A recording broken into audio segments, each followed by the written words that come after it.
When you look in the mirror, what do you see? A face? A name? A personality? These things, labels, identities, projections, they're not truly you. Yet how strange it is that we, as human beings, often turn against the very thing we claim to be. We despise our appearance, our decisions, our thoughts. This is the curious phenomenon we call self-hate. But let's pause for a moment. Who exactly is hating whom? You see, self-hate is a conflict, a war within one's being. It is you, the subject, taking aim at you, the object. It's as if the mind splits itself into two parts, one that judges, condemns, criticizes, and another that receives the blow. It's a most peculiar dance, isn't it?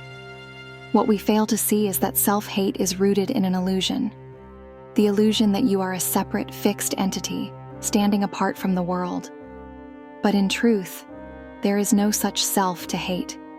You are not a thing. You are a process, a flow, a happening. The feelings of inadequacy, guilt, or loathing. They arise because you mistakenly believe you ought to be something other than what you are. The mistake lies in measuring yourself against an imaginary standard. Society, parents, media. They plant in your mind an image of who you should be. And because you fall short of this image, you feel shame. But the image is a phantom. It has no life of its own. You're chasing shadows. What would happen, I ask you, if you stopped measuring yourself? You might discover that this self you hate is simply an idea. It's a story you've been telling yourself over and over again. And like all stories, it can be rewritten.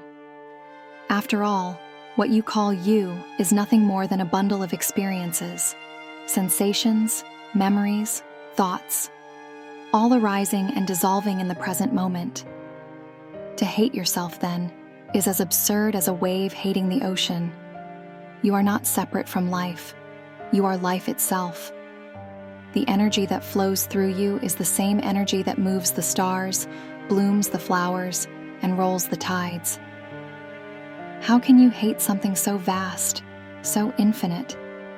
Perhaps the answer to self-hate isn't to fix yourself, but to dissolve the illusion of self altogether. Instead of saying, I hate myself, ask, who is this I, and what is this self I'm hating? Look deeply, and you'll find only the ever-changing flow of experience. There is no solid, permanent you to hate, only a beautiful, mysterious unfolding. When you begin to see this, you realize self-hate is a game of smoke and mirrors. The critic within you loses its power because it has no one to criticize. What remains is simply being. Pure, unjudged, unmeasured being. So, drop the whip, I urge you. Life is not a courtroom. You are not on trial. You were never meant to be perfect, nor are you meant to be fixed. You are meant to be, as you are, flawed, human, alive. And when you embrace this, when you let go of the need to measure yourself, you find that self-hate dissolves like mist under the morning sun, and in its place, peace, acceptance, the realization that you and life are not two. You are the universe, playing at being human.